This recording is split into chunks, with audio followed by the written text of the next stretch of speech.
Hello বন্ধুরা, আপনাদের জন্য আজকে নিয়ে এসেছি একটা সম্পূর্ণ পুষ্টিগুণে ভরপুর শরবত। সেটা হলো বেলের শরবত। দেখতে থাকুন কি করে বানাই।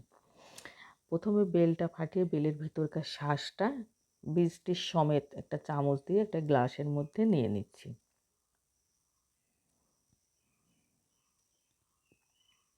এবার এর মধ্যে কিছুটা জল দিয়ে পরিমাণ মতো দিয়ে ওটাকে ভালো করে হাত দিয়ে চটকিয়ে গলিয়ে নেব।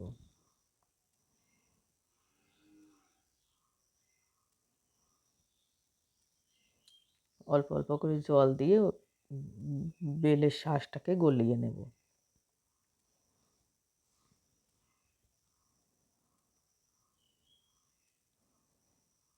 এবার একটা বাটি নিয়ে নিয়েছি এবং একটা ঝাঁঝরি নিয়েছি, ওতে করে বেলের মানে ফালতু জিনিসটা ঝাঁঝরিতে থেকে যাবে আর জুসটা বাটিতে জমা হবে।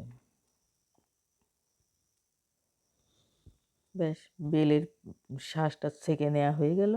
এবার এর মধ্যে দেব বিট লবণ আর চিনি।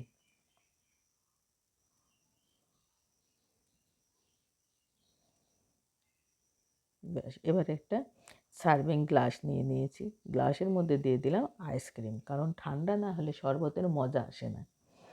ব্যাস, শরবত রেডি।